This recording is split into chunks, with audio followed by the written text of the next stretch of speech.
저희가 요나를 마치고 미가를 건너뛰어서 지금 나홈서를 읽고 있는데, 요나도 아수르의 멸망에 관해서 예언한 선지자고, 그리고 나훔도 그 아수르의 멸망에 대해서 예언한 선지자입니다. 그러니까 우리 생명의 삶 지필자가 그 아수르의 멸망에 대해서 이렇게 연결해서 지금 일부러 편집을 한 것 같아요. 에, 그 요나 선지자가 선포한 하나님의 뜻, 이 요나서인데, 요나서를 끝내고 나서 다시 또 나홈서를 읽게 하고 있거든요. 똑같이 아수르의 멸망에 대해서 예언하고 있긴 하지만 이제 시대적으로 봤을 때는 큰 차이가 있죠. 찾아보면은 요나 선지자는 BC 주전 793년부터 763년까지 예언을 했고요.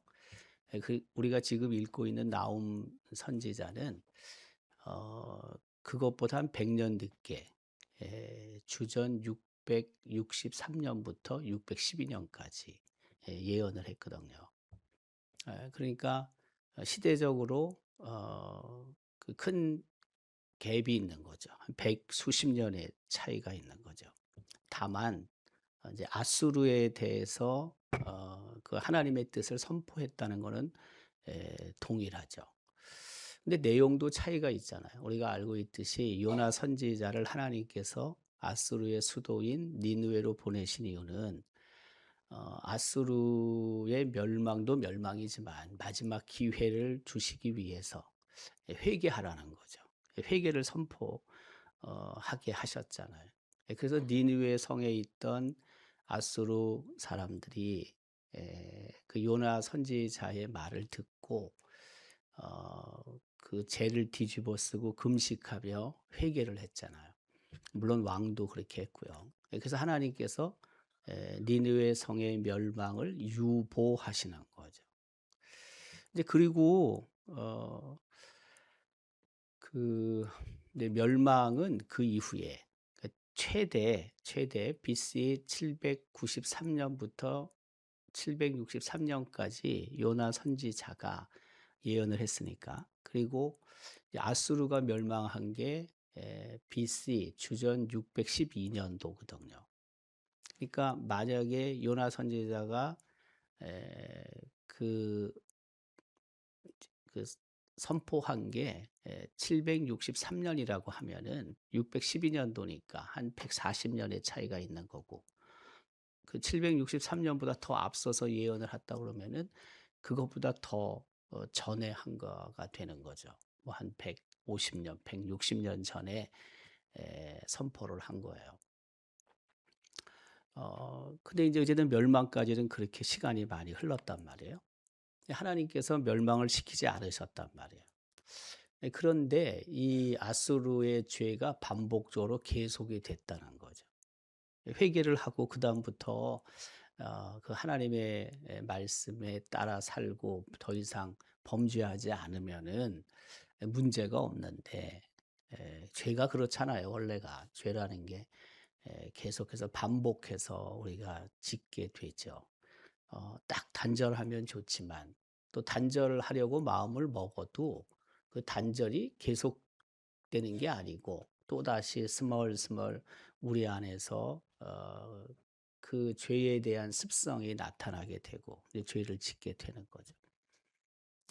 그러니까 하나님께서 멸망을 시키지 않으셨는데 그 회개를 보시고, 근데 그다음에 또다시 이제 계속 그 죄를 범하니까 이번에는 하나님께서 나홈 선지자를 보내셔서, 그 나홈 선지자는 그 주전 663년부터 612년까지, 그리고 612년도에 멸망당했거든요.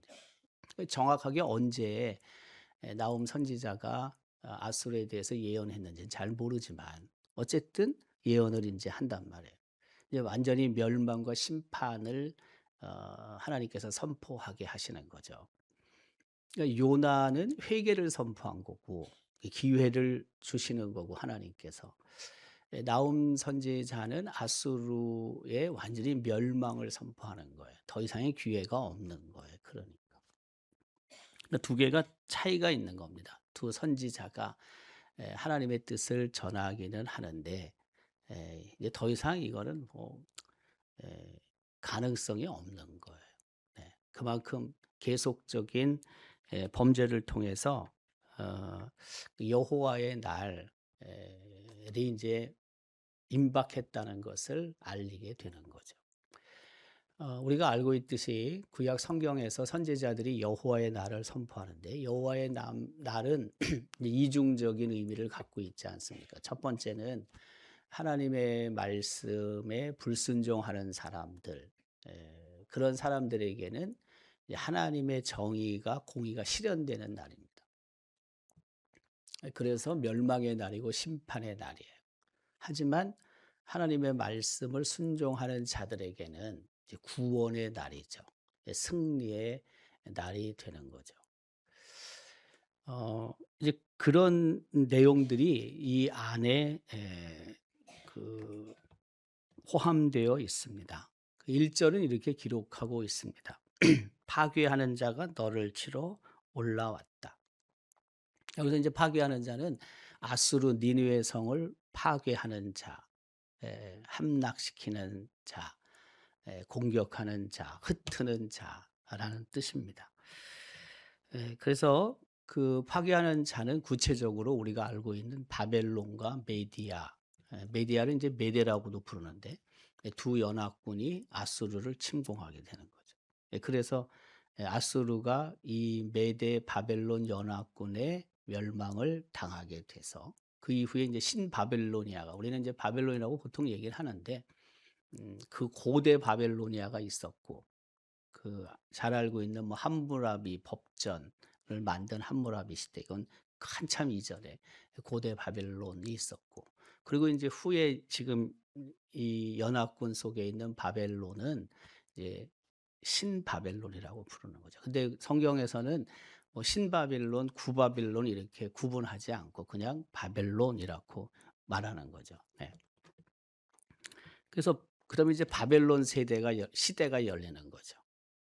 그래서 그 바빌론이 결국에는 그 남유다를 멸망시키고 그 패권을 갖고 있다가 이제 페르시아에게 또 멸망당해서 페르시아 시대가 열리는 거잖아요.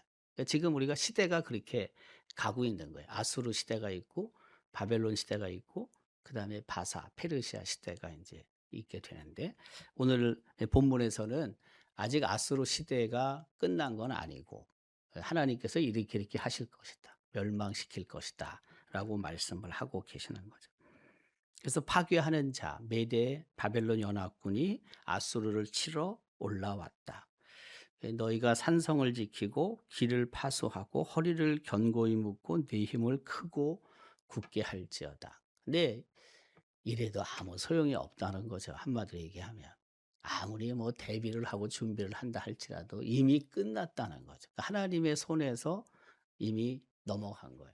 네. 그러니까 하나님께서 지키시고 보호하시고 또 하나님께서 어쨌든 긍휼히 여기시는 그런 마지노선이 있을 수 있다는 거예요. 네. 뭐 끝까지 하나님께서 인내하시는 분이긴 하시지만 그러나 그 마지노선을 넘으면 안 되는 거예요. 개인적으로도 그렇고 국가적으로 봤을 때도 이 선을 넘어버리면은 더 이상은 회복이 안 되는 거예요. 회복이. 한 국가의 그 흥망도 마찬가지다.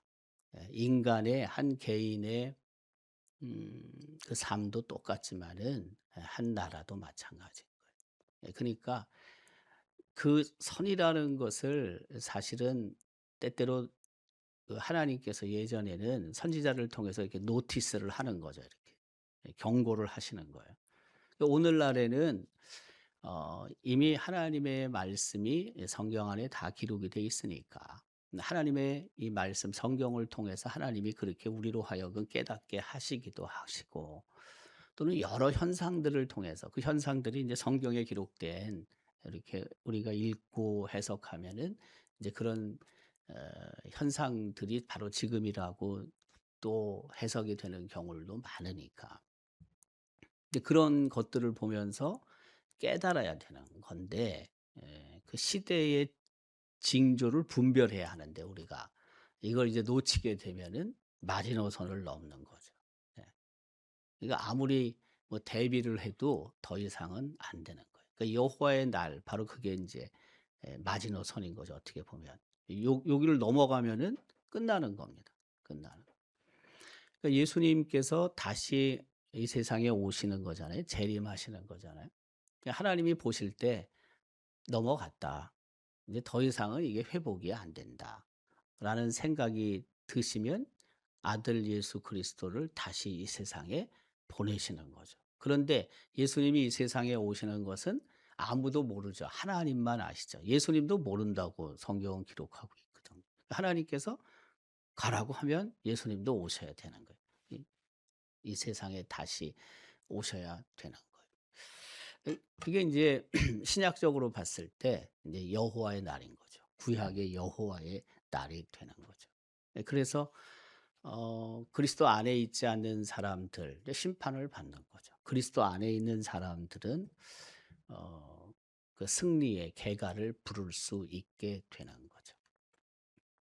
그게 계속해서 성경에 반복되는 주제이기도 합니다. 그래서 이제 그 3 절에 보면은 이렇게 기록하고 있습니다. 그의 용사들의 방패가 붉고 무사들의 옷도 붉고 항오를 버리는 날에 병거의 새가 번쩍이고 노송나무 창이 요동하도다. 그만큼 메대와 바벨론 연합군이 강력하다는 거예요 이게. 뭐 사실 아수르의 군대가 얼마나 강력합니까 여러분. 막강하지. 근데 그 막강한 군사력도 하나님이 이렇게 버리시면은 끝나는 거예요 그냥. 예. 뭐 상대가 안 될 것 같이 생각이 돼도 무너지기 시작하면은 그냥 순간적으로 무너지는. 여러분 권력도 그렇잖아요. 권력이라는 게 어느 순간 봤을 때는 너무나 막강한데 뭐 도무지 뭐 빈틈이 없어 보이는데 하루아침에 누수가 생기게 되고 하루아침에 붕괴가 되지 않습니까? 그런 권력의 붕괴를 우리는 역사를 통해서 수없이 보게 되는 겁니다. 예. 그 1979년 10월 26일 우리가 잘 알잖아요. 그 이전에 박정희 대통령의 권력이 얼마나 막강했는데. 잘 생각해 보세요. 사실 뭐 박 대통령이 우리나라 경제를 이렇게 부흥하게 하는 기초로 만들고 그때 뭐 천불소득 개인 뭐 100억 불 수출 이래 100억 불 수출 그땐 그랬잖아요. 근데 사실 그때 잘 숨은 못 쉬었죠. 네, 우리가 지금 놓고 보니까 그분이 그렇게 우리나라 국가 발전에 큰 공을 했다, 공헌이 있다 이렇게 평가하는 것때 자유나 이런 민주의 부분에 있어서는 여전히 점수를 잘 못 따는 게 있잖아요. 그만큼 참 힘들게 자유의 측면에서는 힘들게 살았잖아요. 네. 그때 제가 대학교 1 학년 때인데 1979 년도. 뭐 꼼짝달싹 못할 때죠 뭐. 네. 간헐적으로 대학가에서 뭐 집회가 있다 할지라도 이미 어 뭐 비상조치든 긴급조치든 이런 것들이 여러 개 있었고 예. 그렇기 때문에 뭐 쉽사리 그렇게 자기 의사를 표현할 수 있는 시대가 절대 아닌 거죠 그때. 네. 그러다가 어느 날 갑자기 대통령 유고가 방송에서 흘러나온 거잖아요. 예. 저는 그날 아침 새벽에 어 그 전날 자기 잘 때 그 10월 25일 날 잘 때 라디오를 틀어 놓고 0 시에 다이얼 듣고 자다가 새벽에 이상한 소리가 계속 나와요. 예.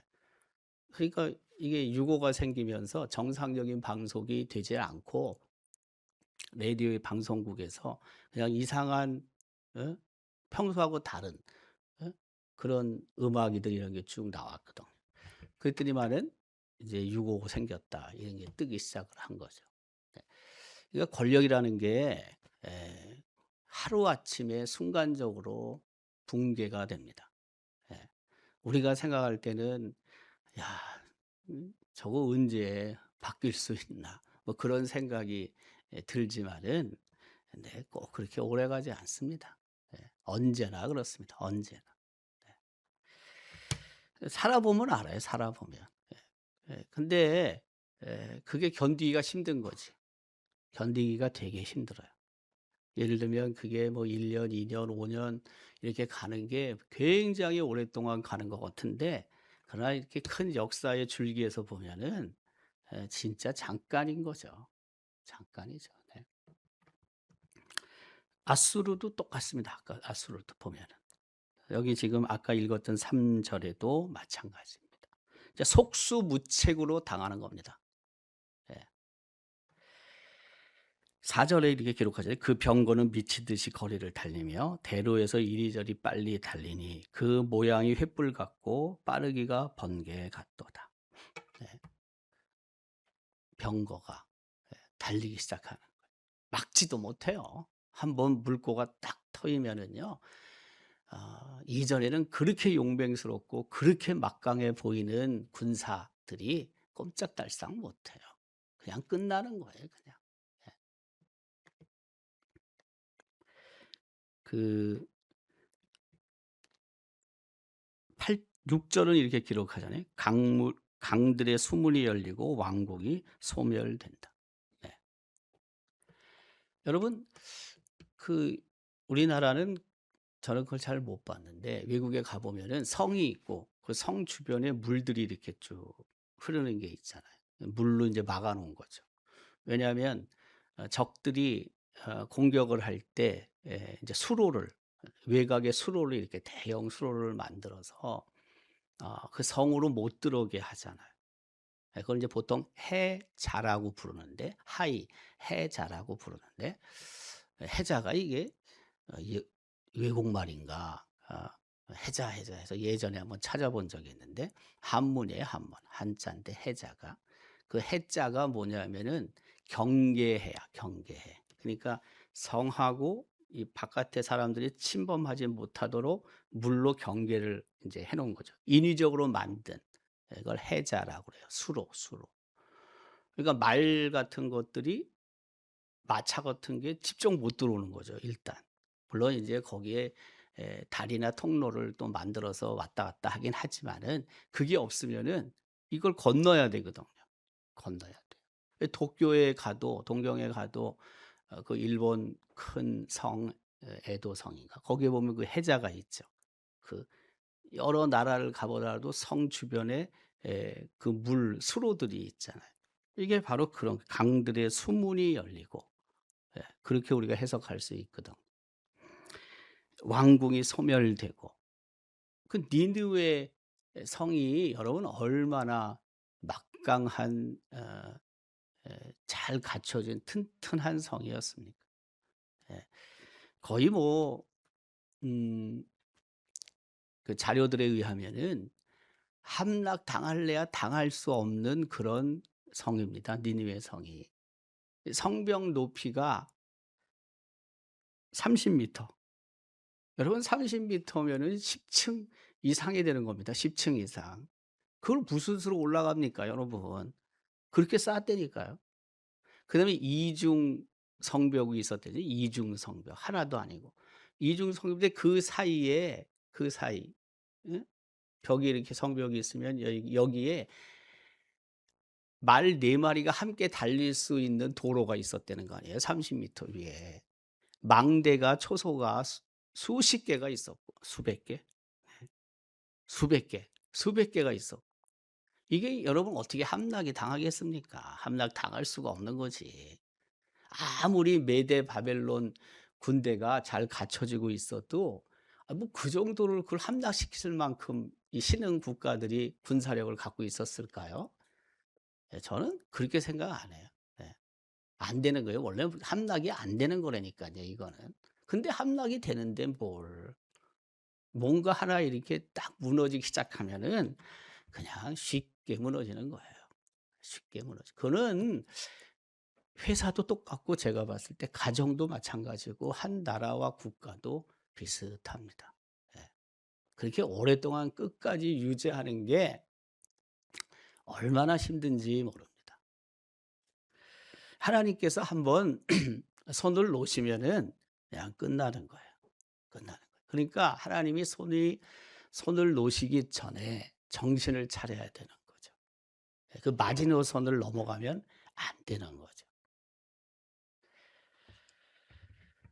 교회도 저는 그렇다고 생각해요. 하나님께서 한 교회를 정하시고 한 교회에 영적 리더십을 주셔서 그 지역을 잘 이끌어갈 수 있도록 그 리더십을 발휘해서 그 지역을 복음화하고 또 영적인 그런 리더십을 통해서 하나님을 잘 섬길 수 있도록 그렇게 세우신 그런 교회들이 있다. 흔히 말하는 중심교회, 흔히 말하는 거점 교회들이 있다. 그 생각을 해요. 이제 대도시는 그게 빨리빨리 바뀌어요. 빨리빨리. 대도시들은. 그렇잖아요, 여러분. 대도시는 신흥 교회들이 예전의 교회들보다 훨씬 더 리더십을 발휘하는 교회들이 많거든요. 워낙 인구도 많고 땅도 넓고 뭐 또 한편으로는 그렇게 또 하나님께서 또 세우실 이유가 있어서 그렇게 하시지만 소도시들은 그런 게 아니거든요. 소도시들은 그렇게 쉽게 바뀌는 게 아니에요. 예. 하지만 그러나 어느 순간 또 하나님께서 들려주신 촛대가 다른 데로 갈 수 있는 거죠. 네. 갈 수 있는 겁니다. 예. 그런 데도 많고요. 이미 다른 데로 넘어간 교회도 많고요. 네.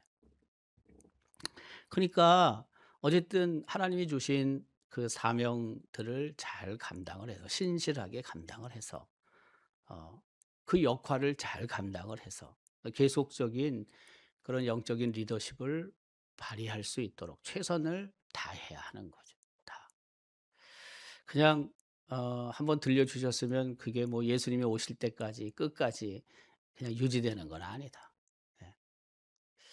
그 적어도 우리 세대에는 뭐 다음 세대는 잘 모르겠는데 그거 뭐 어떻게 알겠어요. 그러나 우리 세대에는 그 들려주신 촛대를 우리가 잘 감당해서 어쨌든 이 땅을 복음화하는 일에 역할을 잘 감당해야 한다. 그런 생각을 전 늘 해요. 예. 처음에 제가 다시 올 때도 그게 내게는 엄청난 부담이었고 그게 가장 큰 부담인 거예요. 흔히 말하는 거룩한 부담인데 엄청난 부담인 거예요. 그러나 여전히 부담이 있어요. 부담이.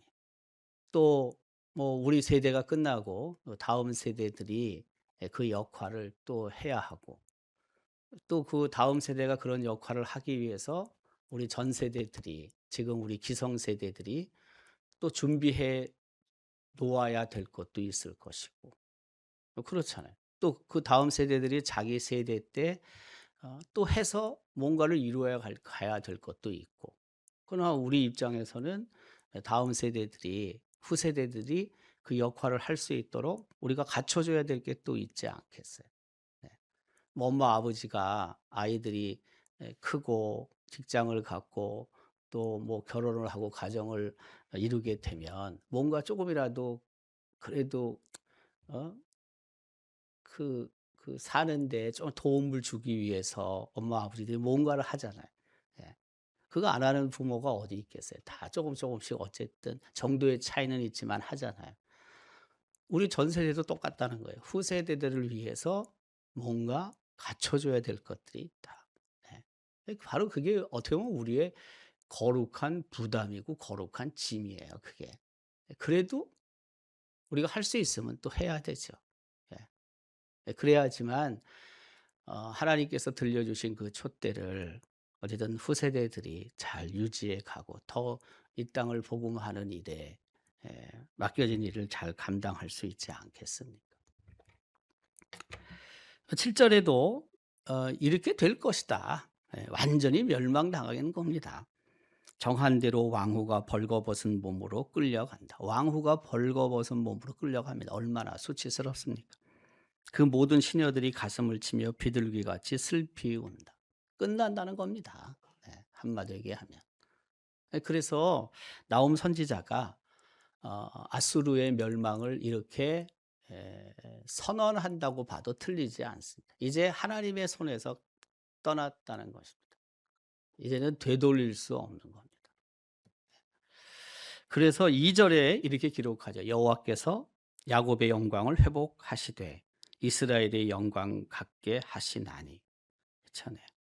이는 약탈자들이 약탈하였고 또 그들의 포도나무 가지를 없이 하였습니다. 아수르에 의해서 북이스라엘이 멸망당하고 아수르에 의해서 남유다도 고통을 당하지만, 그러나 이 메대와 바벨론 연합군에 의해서 아수르가 멸망당하고 그 약탈자 아수르가 멸망을 당하면서 자연스럽게 회복이 되는 게 있잖아요. 그 고통당했던 나라들은 회복이 좀 되잖아요. 물론 이후에 바벨론에 의해서 남유다가 멸망당하긴 하지만 그것도 남유다의 죄값이죠. 엄청난 죄를 범했잖아요. 그러니까 일단은 그 약탈 그 아수르의 그런 잔인한 공격들, 전쟁들을 통해서 이스라엘이 힘들고 어려웠지만, 근데 아수르가 멸망당하면서 자연스럽게 회복의 가능성이 열리게 되는 거잖아요. 근데 그게 바로 2 절의 내용이라고 할 수가 있습니다. 하나님께서 참으십니다. 끝까지 참으시지만 그러나 그 선이 있다. 선이 있다. 엄마 아버지도 애들 뭐 잘못하고 그러면 참지요. 그러나 마지노선이 있죠. 예. 언제나 그 선이 있는 거잖아요. 그 선이 어떤 아버지 엄마는 조금 앞에 있는 거고 어떤 엄마 아버지는 좀 뒤에 있는 거고, 그렇죠. 뭐 그 정도 차이지 뭐 끝까지 그럼 뭐 그거 그냥 냅두겠습니까? 예. 잘못하고 있는데. 예. 그건 아니잖아요. 예, 같은 거예요. 같은 개념. 그래서 결국에는 니느웨가 멸망을 당합니다. 하나님의 심판을 당합니다. 이 세상도 점점 예수님이 다시 오실 그날이 언젠지 모르지만 그날을 향해 가고 있는 것은 분명한 것 같습니다. 벌어지고 있는 일들을 보면 전혀 상상할 수 없는 그런 죄악들이 만연하니까 말입니다. 그러나 그 속에서도 하나님의 백성들은 잘 지켜야 되겠죠. 믿음을 지켜야 되고 또한 순결함을 유지해야 하고 또 거룩한 옷을 입고 또 예수님이 오시는 그 날을 준비하고 맞이할 대비를 해야 되지 않겠습니까? 이런 내용들을 보면서 우리가 늘 기억해야 될 게 있습니다. 그날은 있다. 그날은 있다. 심판의 그날은 있다. 재림의 그날은 있다. 그게 내일이 될는지 우리가 세상 떠난 후에 오실는지 모르지만 분명히 있다. 잘 준비해서 모두가 정말 하나님께서 원하시는 하나님과 예수 그리스도와 믿음의 선배들을 만나는 그 하나님 나라에 모두가 입성할 수 있기를 주님의 이름으로 기원합니다.